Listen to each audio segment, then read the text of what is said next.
Good afternoon, Chris Gant Sorensen with Hainsworth Sinclair Boyd Law Firm. Very excited to have everybody here today. We have a special presentation today with Demetrius Pyburn and Whitney, and as you see on the screen. But before we get started, just wanted to talk a little bit about some of our general guidelines. Remember, if you've got questions, drop them into the chat box. We're going to be answering those as quickly as we can. And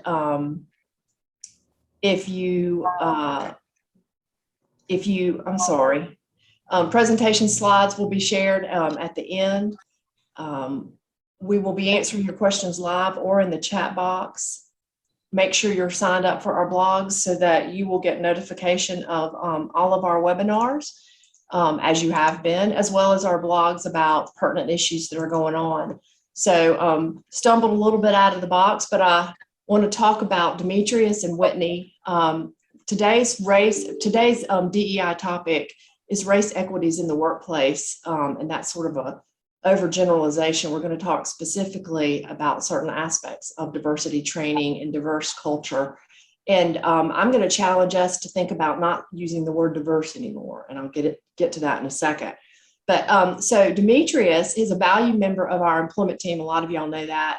He offers advice and counsel on all manner of compliance issues, particularly FMLA, FLSA, the National Labor Relations Act, and the National Labor Relations Board, and USERA. He's worked with me on litigation matters and advice and counsel matters in those areas of law extensively.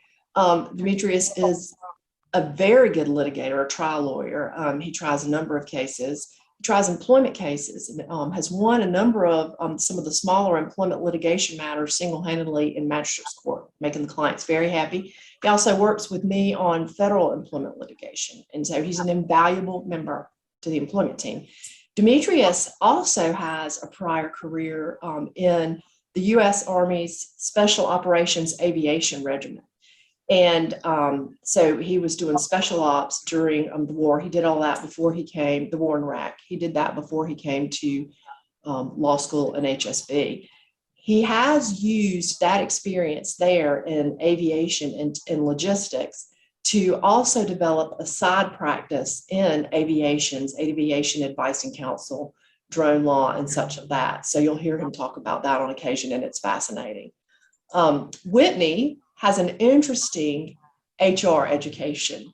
In addition to getting her bachelor's and also her master's in human resource management, as well as she's a SHRM certified professional CP, holder of a CP license. She also taught kindergarten and first grade for 5 years. So I thought it was interesting that during the time she was obtaining her education in HR, she was also teaching kindergartners and first graders, and nothing better to get her ready for a career in HR than teaching HR and kindergartners. As you all know, in HR, a lot of that is dealing with young children. So that was very, very astute of Whitney. And so Whitney now has been in the human resources field since 2013. She's held several different roles. She's currently at Regenesis Healthcare. She's also worked as the managing director of the West End community, and she spends her volunteer time in DEI efforts. She is the parliamentarian of the Urban League, and she also apparently has a beautiful singing voice. And so that is part of her community involvement and her volunteer work. So we're really excited to have both Demetrius and Whitney with us today. All right, so let's go ahead. And sorry, got to get to the full screen. Let's go ahead and talk about what our discussion topics are going to be today. How does implicit bias affect the workplace, the employees, not only specific employees, but businesses at large? That's part of what we're going to talk about. Diversity programs that target underrepresented races miss the mark. And then finally, how can an employer understand and develop organizational culture, both in hiring practices and retention? Next slide. So something that I think is very important that all workplaces have to realize, and that through my years of practice and my DEI work, I observed that often employers were not understanding, organizations were not understanding that when they were losing a specific demographic, an underrepresented group of employees that they wanted to keep, that they continued to blame it on extraneous factors outside of the workplace. And so my advice became, if you see more than one person leaving your workplace in a demographic, and if that continues, and it's more than two, and you could continue to see a pattern, that is a red flag. There is something wrong with your workplace culture. They're leaving not because of them, they're leaving because of you. And you can keep hiring and keep hiring, but that's not going to fix the problem. And in fact, don't do that. Deal with your workplace culture first, then hire. Don't keep cycling through, because you're creating bad blood. If you focus only on retiring and think that hiring, and think that you're meeting DEI efforts by just hiring statistics, you're also missing the mark. We're talking about retention. We're talking about what roles are folks holding, what work they're doing. Are they rising up into our organization? Are we diverse in our voice? Are we hearing from everyone? So that is how it needs to be looked at. Don't just look at hiring statistics. Next slide. Can we go back to that slide? I want to make talk about the last couple of years, and I want to talk specifically about something you touched on, Chris, with the blaming factors. And most recently, within the last couple of years, the new factors that I've seen a lot of HR managers and companies in general point to is the Great Resignation, as what's been termed as the Great Resignation, the fluidity of employees that are shifting from job to job for one reason or another. And that tends to take the focus away from the workplace in general. You could blame the individual employee instead of looking at your culture. People are leaving. I'm having a hard time finding talent. And instead of looking at it and looking at your organization and finding that there might be something internally as the reason why that individual is looking elsewhere, not just about the money, but it might be looking about something within that workplace culture, is easy to blame the mindset of the individual. So as we talk about this discussion and we talk about blaming factors, and you weren't really specific. I think over the last year and a half, the Great Resignation has been the point of blame. These individuals are finding jobs, finding better opportunities, quote unquote, better opportunities, and they're leaving. We're blaming the culture of the resignations as the reason, instead of nobody's going to leave a position or a job or a culture if it's already good. If anything, they're going to try to bring their own individuals. Underrepresented groups speak to underrepresented groups. So if there is, for example, if there's a workplace that is very inclusive in nature, you're going to have external marketer in that individual employee telling their family, their friends, hey, this is a great place to work. But the counter is true. If it's not a great place to work, you might see that in the workplace climate and see people leaving. And it's easy to blame people leaving the jobs now and having a hard time finding talent, have a hard time keeping talent, instead of looking at what's going on internally. So I think the point of blame right now is the Great Resignation. And I'm finding that a lot. So that's fascinating. And Demetrius, I want to weigh in on that because I want to take that one step further. People will stay because of workplace culture, even if it might be more lucrative or more fill in the blank of some other value to go. And I know that personally. So I think that's an extremely good point. And so Demetrius is saying Great Resignation now, and we can all remember, particularly with African-American employees, a lot of times the statement was, well, they want to live in, a city. Everybody wants to move to Atlanta. They want this, they want that. We can't keep them employed here because they want to go to other firms in bigger cities and stuff, and excuses. And I had someone at a huge company in Arkansas say, no, don't want to hear that anymore. And I'll tell you why. The reason I don't want to hear that anymore is if people can get people to come to Bentonville, Arkansas, and meet increase underrepresented margins of employees there, then you can happen anywhere. That's just an excuse. And so I really like Demetrius pointing this out because it's the great resignation, the excuse du jour, the excuse du jour. Thank you. Whitney, any thoughts you'd want to add? Just that I totally agree with both of you. I have been in situations myself where the workplace culture, the individuals I worked with, the folks I reported to, the expectations and the accountability and the dynamics between all of us as teammates really made me want to stay.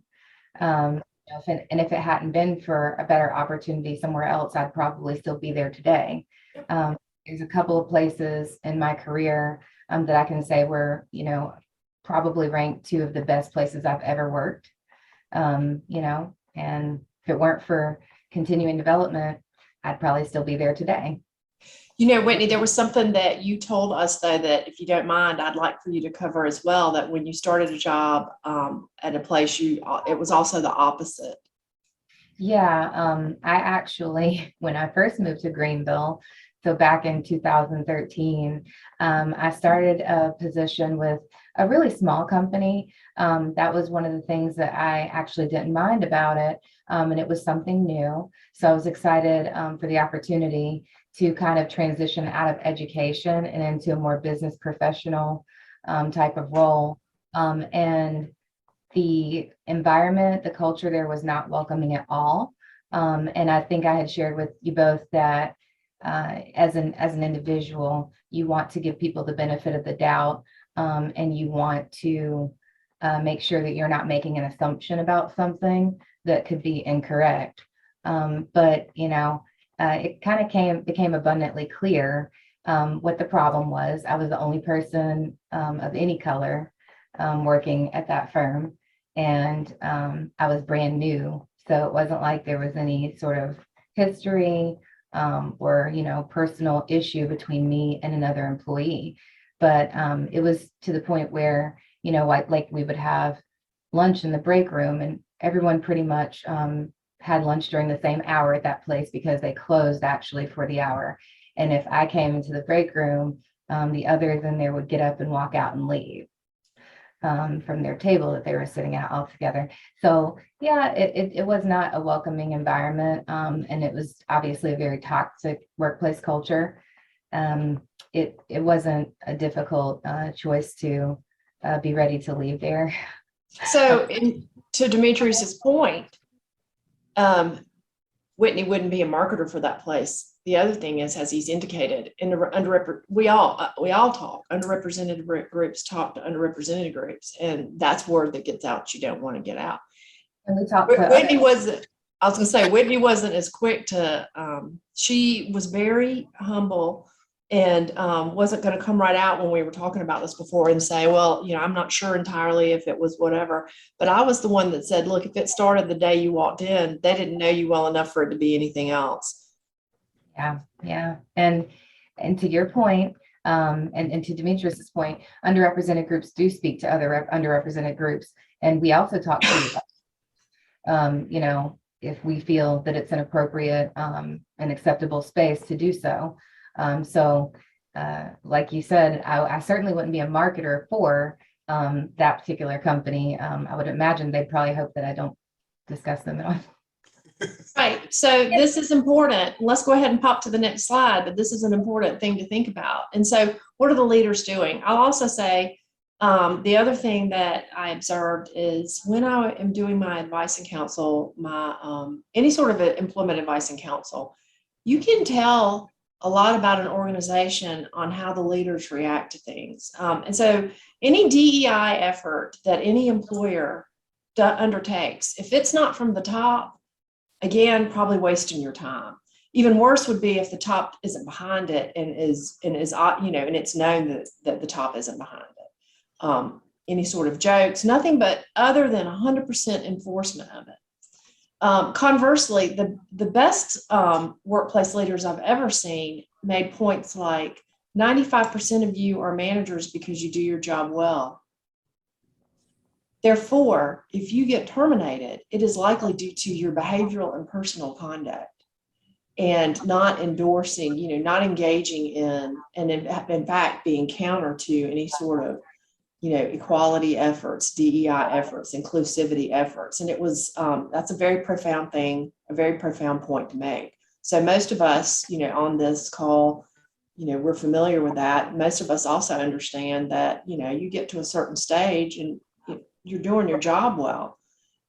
It's more than the job. You have a responsibility to be a good citizen at work too. So leadership's important. DEI has to be from top down. Next slide. And when we talk about leadership from the top down, I want to get your thoughts on something that happened a couple of years ago, but it's not uncommon, the thought process of even senior leadership. So I want to talk a little bit about Wells Fargo's chief executive officer in that memo in June of 2020, that where he put out, while it may sound like an excuse, the unfortunate reality is that there is a limited pool of Black talent to recruit from. It was a company memo that was sent out, and also similar statements were made in a Zoom meeting, and it kind of exacerbated some African-American employees. Some employees understood where he was trying to go, and he missed the mark. And in his apology, he apologized in a memo to the entire company for making an insensitive comment reflecting his own unconscious bias. So, where he was trying to go may not have missed the mark, as far as, they're trying to build up their senior management. Their numbers went from 8% in 2015 down to 4%. How do we build that up? We need to recruit and we need to retain. But oftentimes you see management say, well, there's not enough of X demographic out there for us to choose, or we're fighting over the war of talent and we're fighting a limited talent pool. So I kind of understand what he was trying to say, but at the end of the day, I could probably find 10 to 15 resumes for the same job from that underrepresented group that he's looking for and get it to them overnight. If, it's where are you looking for this diverse talent? Not is the talent available? Where are you always looking to the Ivy Leagues, or are you looking at other places, or where are you placing your job postings? So I wanted to get your thoughts, Whitney or Chris, but that's a top level. That's a senior manager as a CEO of a large financial institution, and that statement came from him. And while intentions are good in trying to build their diverse efforts, the statement that was made in that moment had the almost opposite effect in his own internal, workforce. Yeah, that was really unfortunate that, he chose to make that statement for him and for the company, of course. I feel like, right, wrong, or indifferent, a lot of times people make statements based upon their own personal perspectives and experiences. It's kind of the old adage that if something doesn't apply to you, then you don't know about it. But that's, to me, not really a good excuse for making that type of internal statement and then publicly. Obviously he wouldn't have had to acknowledge the statement at all or apologize if he had kind of gone back over what it was that he wanted to say. And I think a lot of times people don't necessarily take a step back and review before they just speak. Sometimes we do say things that we didn't mean that way. And so it's just better to always take a moment to think about what it is that we're trying to communicate and make sure that that's the message that comes through clearly. And as far as your question on recruitment, Demetrius, I definitely think that if you're searching for talent from a certain demographic pool, then you should be focused on organizations, associations, or even educational institutions that cater to those populations, community groups. There are, I don't even know how many HBCUs in the United States, and that's historically Black colleges and universities outside of the acronym that, they could be recruiting from. New graduates who are majoring in finance or accounting or business. I think that would be right up their alley. For one, you have the NAACP, you have the Urban League. Both of those groups actually have young professionals divisions. And so, again, I really don't feel like there's a good reason why someone can't find talent. I'm like you, Demetrius, also, where I used to work in staffing. I can review 200 resumes in a day and have you the ones by 5 that you need to like now. So, yeah, no, I don't feel the same. I felt like that was a cop out. And also it's something that I think that not only obviously does upper and senior management there need to really take a step back and look at, but also talent acquisition. That doesn't add up. Chris, any thoughts? No? Agree. You gotta look, so if you have a DEI workforce, you're better able to attract and retain DEI groups. If you don't, then and you have to make sure that you are not doing the same old thing to try to do that. If you don't, then it's time to branch out and do exactly what you said, which is consider where you're looking, make sure you're looking at other places because what you've been doing hadn't been working. So I completely agree. Brittany, slide to the next slide. I think we'll get to the end of my slides. This is a slide Demetrius found for me. He had heard me make enough DEI speeches, and I think it's great, so I like to share it. To me, the overall message of this is make sure that whatever you're doing in your workforce to make sure that all of the groups of employees that you have, that they're all given the same tools to succeed, but then they're also assisted in areas, given different tools where they might need more to succeed. The reason I started talking about this in my training is what I saw is that while generally standardized training was equally shared with everyone when it came to who people were helping up. I think that's an important point to make. Who's being helped up? And what I found, I believe, is that most of the time that was it was easier for those to help up those who look like them, or those who think like them, or those who have the most in common with. And the challenge would be to ensure that everybody's getting helped up and that people are getting helped up and given the tools in the areas where they need. We're not all the same people. In a law firm, some folks write extremely well, research extremely well, but necessarily aren't the best public speakers, the best presenters, the best able to put advocacy forward in public. So evaluating, before you decide someone's not working out, evaluate what is that, evaluate the individual strengths, weaknesses, where do we need to help grow? We all need growth in different areas, all of us, in different areas at different times. So these slides convey the message of make sure that you're doing individualized training and that you're helping up. And so when we pop to the next slides, one of the things I want to say, it's sort of changing the tenor a little bit, is underrepresented groups often internalize their negative expectations. Their confidences plummet, and it lessens their effort at work.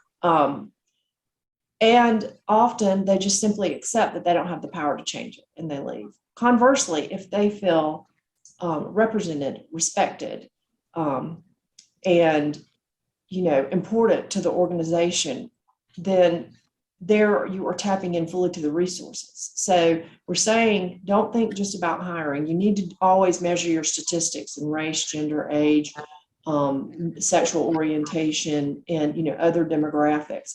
But beyond that, start the conversation, find out the story of underrepresented groups, find out their perspective, be willing to realize there's a bunch of different ways to do things, be willing to see their value in things that you don't have value in, just because of our different cultural experiences.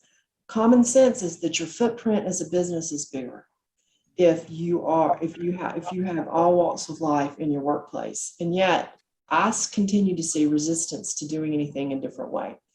And so I want to know what y'all's thoughts are on that. And then I'm going to quit talking about my slides and ask y'all to run away with it. I think it's difficult for companies to not use the cookie cutter approach when it comes to diversity.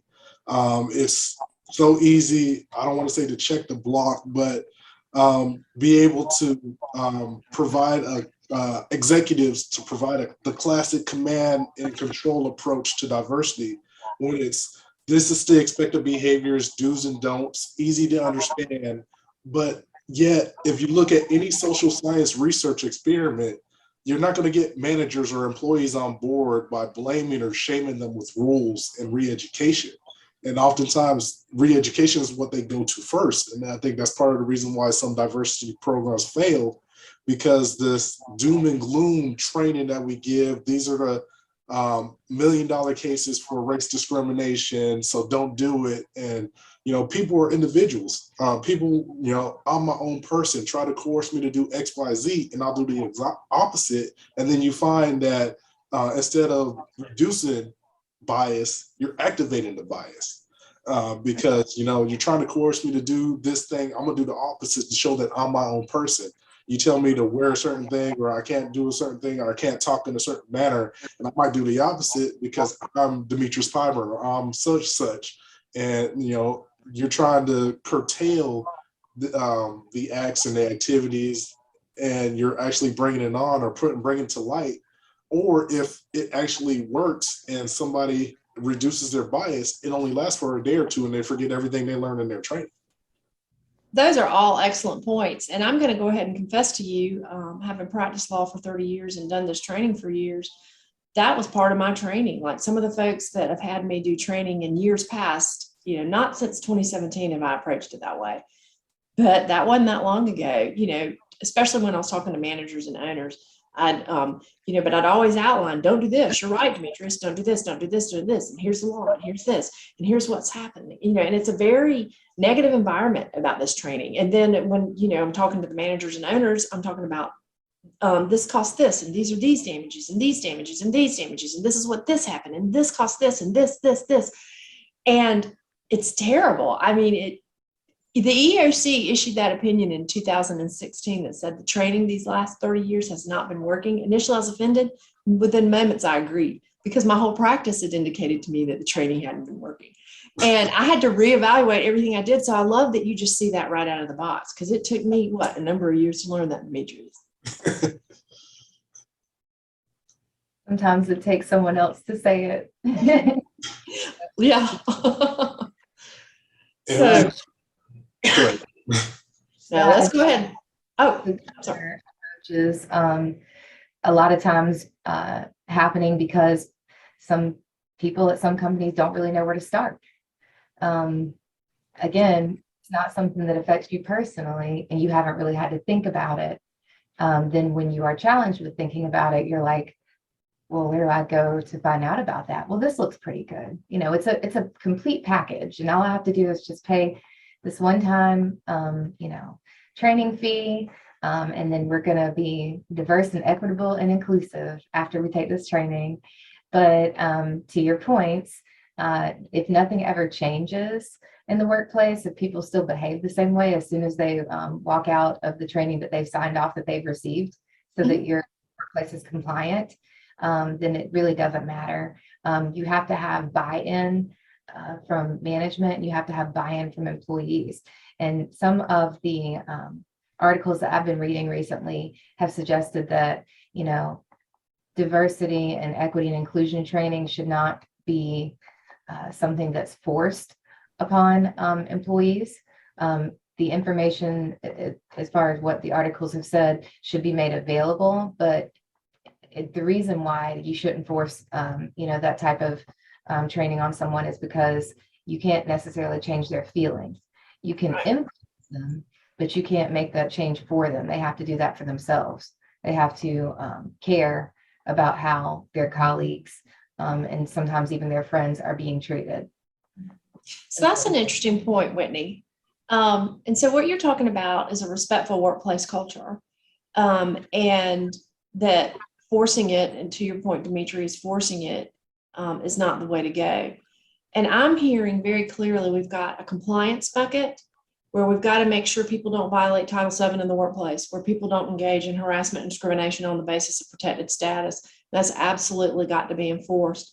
But then a completely different area is how are we growing our workplace culture for inclusivity, and not just among the protected classes, but broader in any aspect of differences, a respectful workplace. And that's a completely different notion, and marrying those two, compliance with Title VII in workplace culture training, diversity training, for lack of better terminology, those are not the same thing. And one thing that I like is coupling that voluntary training with social accountability. And what I mean by social accountability is, if you make this type of training voluntary so that, the person who shows up to the training is like, I support diversity, therefore I show up to this training, and you couple that with some type of posting or internal posting with the company saying, thank you, manager A, B, and C for showing up the training, and you publish it. Then you got the employees under those supervisors like, hey, my supervisor, my manager went to this training. And now you have the managers who did not go to the training and their employees kind of looking at them. Now you have managers, the social accountability of now that it's public, now that we know it's voluntary and it's public, I don't want to be seen as that person not supportive of the efforts. So, and it's a social accountability. And education example, I think Whitney will appreciate this, is they did a study in Israel, and you have students that were of African and Middle Eastern descent, and then students that were of European descent. And as teachers were grading the assignments, they did with their names on there. The students that were of European descent were getting a B average. And the students of African and Middle Eastern descent and Asian descent were getting D averages on their essay grades. And so what was happening was, based on names and what have you, the grades were different. And once the school made public that the teachers or the graders would have to provide the rubrics of how they came up with their grading and how they graded the scores, and they would have to explain it to their peers, they began to grade according to the actual substance of the essay and not the name of the person or the descendant of the person. So it's that social accountability, having to account for yourself in front of your peers, in front of your subordinates. Then it starts to become equal out. So it's merit-based instead of anything else that has to do with bias. Yeah, and that makes all the difference. I think that a lot of people find certain types of behavior to be embarrassing after they're called out, or maybe they're not called out, but it's just made plain who's doing something or engaging in something and who's not. Yeah, I think that makes all the difference. And one last note, I want to piggyback on something you said, Whitney, about buy-in for management. When we talk about hiring tests, this stuff, hiring tests and performance evaluations, they're over 60 years old as far as using those as forms of diversity programs. And you have to have buy-in for management. If you're using hiring tests, and I'll talk specifically about financial institutions, if you're doing a scenario-based test where you have to calculate math or problems or problem solving, and you're taking the test, you have to actually use the test, without looking at the person like blindly. You give this test and you want to hire a specific person, you could just ignore their failure of the test, as opposed to, if a specific demographic does, not as well on a test, we're going to use that test more stronger than if I want to hire this specific demographic, or I want to hire a white counterpart. So if they did bad on the test, but I still want to hire them, despite what they did on their test, I'll still hire them. But if that African American or that female, that woman does, not that well on the test, we can use that as a reason not to hire them. So if you're unequally applying the test, unequally applying the performance evaluation that you're using to hire your managers, if you're just rating everybody 10s across the board so that you have the pick of the litter as far as when it comes time to promote, then you're not effectively using that performance rating in order to elevate your staff. Or if you're using ratings and you're rating somebody of another demographic lower than you would another demographic, and you're using that in the forms of promoting, then you're not using, even though the mechanisms are in place, you don't have the actual buy-in from management, because they can manipulate the numbers and manipulate the system to still put people that they want in place, people that they feel comfortable in place of management at a supervisor level or higher in the beginning stages of recruiting. Mhm. Certainly. I'm going to throw out here a challenge from a recruiting standpoint, and since we're talking about hiring, that everyone who's in the process, everyone's whose job duties are to interview, and that's online here, that's participating today, including, you, Whitney, and you, Demetrius, and me. Let's ask everybody that we're interviewing what their efforts in the last year were to DEI and an inclusive workplace. Let's ask everyone. Part of what I recommended to workplaces, management would be to add those criteria into the performance review, not just how you do your job, but let's also talk about what you're doing to improve our workplace culture, and tie performance, which then ultimately ties or should tie compensation and your progress in a workplace to DEI efforts. Let's give it teeth. And so let's take it one step forward. It's, when we're interviewing someone about what their experience is for the particular job that they've applied for, let's also ask them what their thoughts are on DEI efforts, what their efforts have been. You might find out that you've got someone sitting there that's a risk to hire, a respectful workplace risk. Conversely, you might find out that you've got someone who's got some abilities to address an issue in your workplace that you really need. And I think this is another thing that's really important. We don't all need to look at a specific demographic and ask about DEI. That's the responsibility of all employees. It's the responsibility of the group.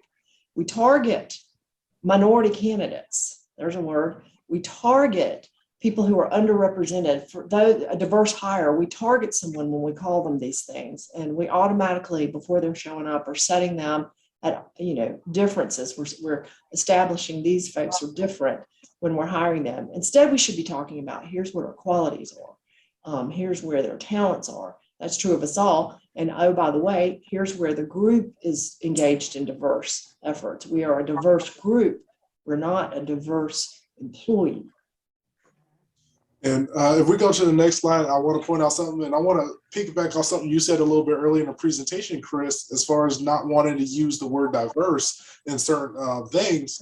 When you have active participation in management, mentoring, and cross-training, those are not under the diverse label. It's not labeled diversity or a diverse program. And the reason why diversity programs that work have those top 3 bullet points is that you don't have the backlash of mandatory training because they're not branded as diversity efforts. And a thing to note, the University of Washington did a study where they put young white men through a simulated job interview. Half of those people interviewed for a company that touted their commitment to diversity, and the other companies did not. And the subjects in the study, they found that the subjects, expected discrimination against whites showed cardiovascular distress and did worse in their taped interviews at the explicitly pro-diverse company. When you have diversity efforts that don't feel like diverse efforts, you have the target that you're trying to get. And I just find that funny that if you're branding, you're doing the diverse efforts, like you're mentoring, you have senior managers who don't traditionally look like the people they're mentoring as, senior, white males mentoring women or mentoring people of color, or, cross-training. And when I say cross-training, is, cross-training people with different jobs.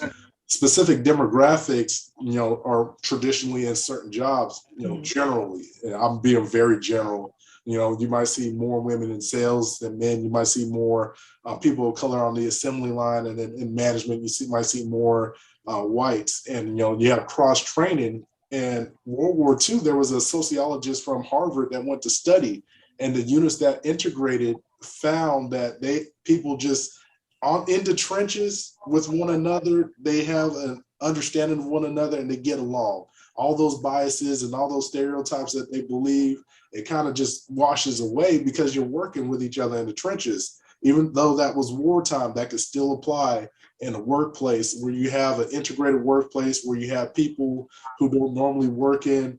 And I use the example when we were in planning, I used to think even in the military that HR was one way. We actually worked with the 42 Alphas, the HR specialists, and we were helping them out. And my mind was blown. I came back. I said, "Y'all got a harder job than me. I'm gonna go back to the warehouse and work there." Same thing. If you see people on the line in combat versus you go to see somebody in the warehouse, the people on the combat line, they're like, "Oh, this is hard, this is hard." Then you go meet the people who's dealing with your pay or the people that's cooking your food, and then you just, you go out there for a week and you're doing the rations with the cooks, and you find out real quick, I'll take that gun and get online. And it's like cross training in different roles in the business, gives you a greater appreciation for that, workforce and the diverse groups. That's an interesting point. I love the idea of diversity and skills. Yeah.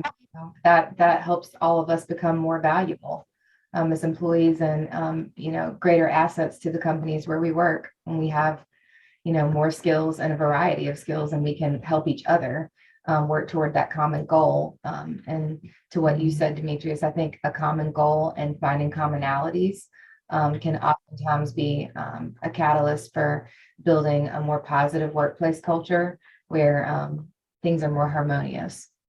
But you have to give people a chance, Right. So opening up the communication lines. I mean, that's definitely what I'm hearing is like you can judge and you think you got it all figured out, or you can actually have some conversations and get in touch with folks, like you said, Demetrius, in the trenches.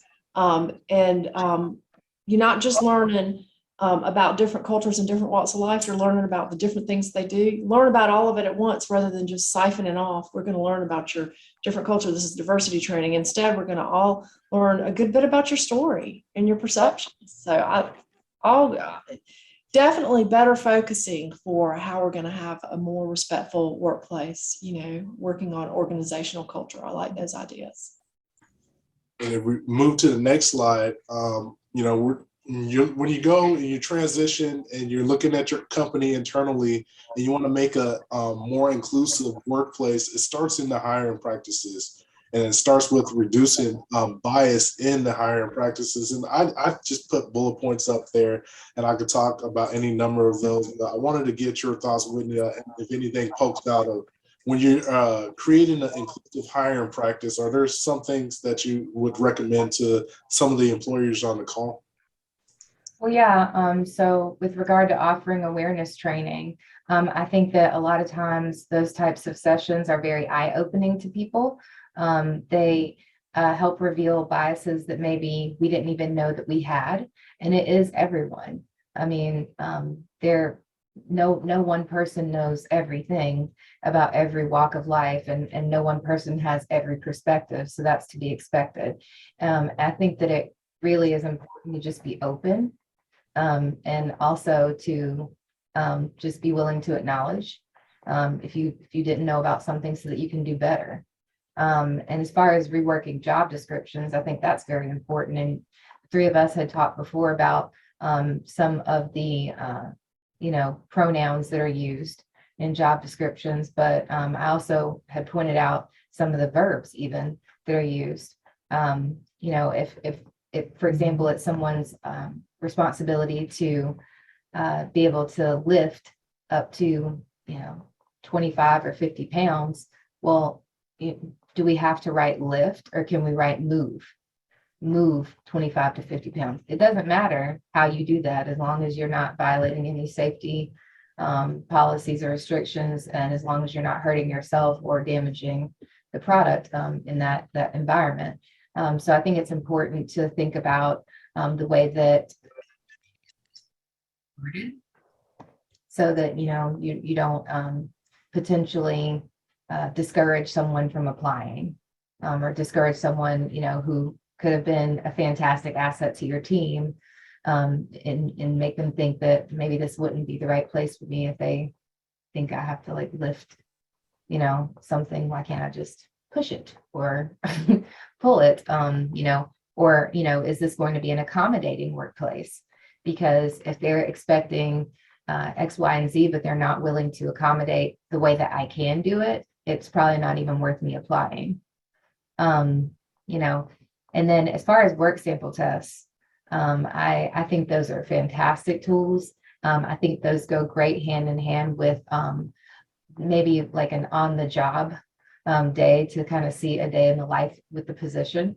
You find out a lot of information about not just the job, but a company itself and the cultural feel when you spend a day with folks, because I feel like, from what I've seen anyway, that first couple hours, everyone's on their best behavior. And then when, the day gets real and things kind of progress and go on, everybody begins to act like they normally would, and they kind of forget that you're there. And so it's a good opportunity for an applicant to, reflect on what they witness and decide, is this going to be somewhere where I think I fit in? I know that I have been in those types of situations where I observed a lot of like workplace, like just cattiness and gossip. And I was like, okay, like, I don't really like stuff like that. So this is probably going to not be a good fit for me. I quite honestly, I still gave it a chance anyway. And I was right.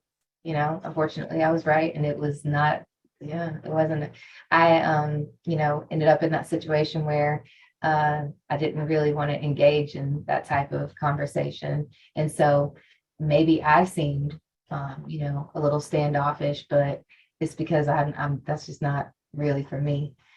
And then as far as standardized reviews, that should be a given. That should be very easy. Each review should be completely geared toward the position that someone is currently working in, and whether or not they're meeting the expectations, for that position, and really nothing else.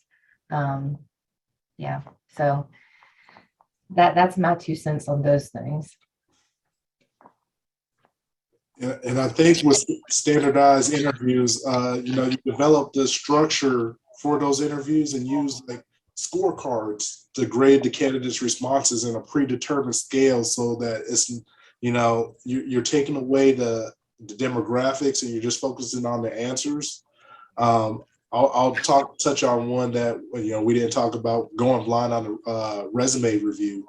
Focusing on the specific qualifications of an individual and their talents, and not on the demographic characteristics. Although if you're keenly aware of schools or of fraternities, sororities, you still, despite keeping it blind, taking names off there, you can still figure out demographics, but based on organizations or other, figuring it out. But to the best of your ability, going blind on the resume review as you're going through, and just focusing on the specific qualifications is very key. And at the end of every hiring process, to track how well the recruiter is doing against the diversity goals that were set to achieve. I think that's big, to not only set the goals, but actually go back and review and track how well you did against your goals, and consistently track those numbers and track those goals as you're moving through the process. One last note before I go to Chris, if you want to have any comments on the topic, but when we're talking about reworking the job descriptions and talking about looking at the verbs and looking at the pronouns, there is software. I'll talk a little bit about it in the resources at the end of the presentation. But if it's something that you go through and you're blindly, because you keep looking at the job descriptions and you may not catch those pronouns when you're reading those job descriptions, or you go through, you have so many jobs in your organization that you have to go through, you may just outright miss it. There are software programs that will highlight and remove any stereotypical gendered words or words that Whitney was discussing, and they'll highlight those. And like I said, at the end of the presentation, I have an example of one software company that specifically is out there available and that would address those issues. Chris, you have any comments on inclusive hiring practices? Well, other than making DEI a discussion during hiring, regardless of what the position is, I think that was the thing that I thought was my most important takeaway, and that it would be expected, across the board. This would be, you're doing a lot of things when you do that, because you're saying out the outset, you're the person who's doing the hiring. So in that scenario, you're the person with the power, and you're saying, hey, so, what have you done in the last year towards DEI efforts?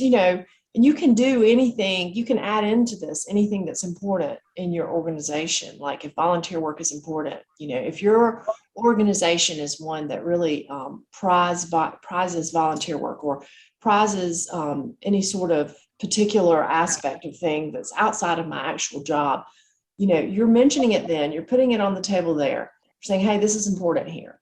And then you're also finding out something about the employee, that candidate that you're interviewing.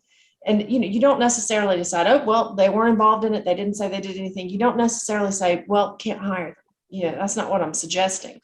But it's getting them thinking, even if they haven't done anything, it's getting them thinking, wait a minute, what have I done? And so if nothing else, it's messaging, this is important to us. Job descriptions, completely agree with that. We've been trying to take out gender references to things for years, but it's beyond that. It's greater than that. And I guess too, there's some jobs you can't say it can be done different ways. You need to, obviously, those aspects of that job, you've got to still be able to do the job. If it's a very specific way it has to be done, such as repairing electrical wires and stuff like that, right? That's got to be the same. But, maybe even be receptive in tasks that can be performed different ways, to openness about how to get there, openness how to get there. So maybe not one size fits all, not only on training, but one size fits all on how you get the job done. Some jobs I know are more conducive to that. Standardized reviews and diversity goals and all those things, I think the points you're making on all of that are great. I want to spend the last little bit of our presentation before we go over references. We spend so much time talking about recruiting. I really want to focus on retention, because that's really where the key is. You want to keep your numbers once you brought them into the workplace. And I put a list there. Whitney, I'm just going to let you have a free for all. I want to spend about 5 or so minutes on that topic before we go talk about the references, and then leave some time for questions in the last minute or two. So can you just touch on, building that inclusive workplace, anything you want to discuss on that topic? Yeah, well, just at first glance, forming an inclusion council really sticks out to me. I think that putting together some sort of committee of a variety of different kinds of people, whether that's, race, gender, orientation, education levels in some cases, and ages is important. It makes people feel that people like them are being heard, and that they have a voice in their workplace, so the workplace is better for everyone. I think that speaks volumes to encouraging retention. I have heard a lot of times in my conversations with employees, especially during exit interviews, for example, that the reason why that they may be leaving is because they don't feel like anyone's listening to them. And as far as listening to them, that could be listening to them about any, topic, whatever it is that's important to them. But when people feel like they matter in a workplace, they're easier to hang on to. And so I really feel like those inclusion councils and leaving them open for anyone to join is important. I actually was putting together a couple of committees for the last company I worked with right before the pandemic hit, unfortunately, and no one was prepared for that. But that was sort of the point, was to improve employee engagement by listening to suggestions and conversation from employees who were at all walks of life. And anyone could join, and we welcomed everyone. And it was really intended to be an environment where everyone felt like they could say their piece, and we could discuss what was said, and acknowledge that, like, oh, well, we never thought about it that way. What can we change to make things better so that, people don't quit as frequently, and that we can help build up that longevity in some of our employees' careers. And so obviously that's tied right into listening to employees. As far as holding effective meetings, I really love agendas. I don't like to come to a meeting, where nobody really has an idea of the direction that we're trying to take, because our time is valuable, and that's everyone. Everyone's time is valuable. I don't like to waste time. And as far as communicating goals and measuring progress, I think to some things that both of you have said, if you really can't show anything for what you're doing or what you say that you're doing or trying to do, after all is said and done, then what was the point? That's when it becomes a feeling of lip service to employees, especially from that top down. It's like, so we just went through this entire, X number of weeks training sessions for 2 hours every, Tuesday, and I don't feel like anything is different, and I don't feel like I'm having to do anything different. So what was the point of that? If the workplace culture is still heavy, if it's still not friendly, if it's still not welcoming, that does, discourage folks from sticking around if that's important to them. I've always been a person who's of the mindset that we can come to work and we don't all have to be friends, but we all do need to be respectful of each other and polite. But there are workplaces out there where even that's not the minimum standard. And so, yeah, if you go through a program and you're not meeting any of the goals that the program is supposed to, and you're not seeing any progress to measure, then there's probably been a lot of time and money wasted. And then also your employees who maybe were already on the edge, they're going to head on out. And then mentoring programs, I think, are a great idea.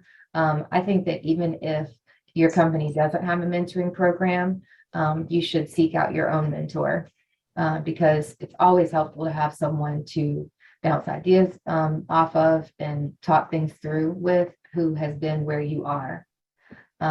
When you don't have anyone to talk to, you can feel very alone, and that's not encouraging to stay in your position either, or to stay with your company either. I would jump in here too, that if you do have a formal mentoring program, it's important to remove mentors that are not effective. It's and I don't mean, just globally with the mentoring program, but also specifically with the individual. Check in with the individuals who are the mentees to make sure they're getting the help they need. You could end up chilling them, impacting them, and I've seen that. Folks have reported that, not in our firm. I'm talking about like generally in situations where those have been complaints that have come back. They felt like they were aligned with a mentor who wasn't necessarily helping them.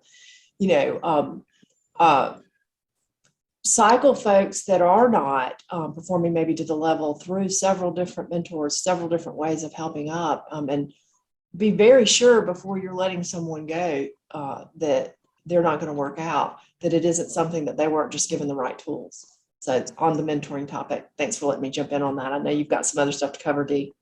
Well, yeah. Well, I want to spend the last minute. Whitney, if we move 2 slides ahead, Brittany, Whitney, I want you, or not 2 slides, 1 slide. Can you talk a little bit about speaking down barriers, and I'll touch on together for it at work? Yeah, just quickly, I became familiar with speaking down barriers a few years ago when I attended one of Caroline Caldwell's sessions, and it's essentially a communication tool. It teaches people how to have difficult conversations about topics that sometimes make us uncomfortable. I think that it is hard for some people to talk about their differences from other people, and they're afraid that they're going to offend someone. But the best way that you can break through any difficult situation is to talk out. So it really does teach those skills. I found it to be very enlightening and helpful. And I'm a communicator, so I appreciated it from that sense as well. Thanks, Whitney. And a little briefly about Together Forward at Work from SHRM. In 2020, SHRM launched the Together Forward at Work initiative to initiate open dialogue when we're talking about communication, initiate open dialogue about racial inequities in the workplace. They're taking that next step in providing tangible tools and documentation and research materials and just a whole bunch of resources that would help construct equitable hiring practices and empathetic cultures, which is fundamental in developing a truly inclusive workplace, which is exactly what we're talking about here. It's right on point. So we have, well, we're at 1 o'clock, but if anybody has questions that we could touch on briefly, if not, if I can have each one of you just, maybe 30 seconds, final thoughts on inclusivity in the workplace. Whitney or Chris, who wants to go first?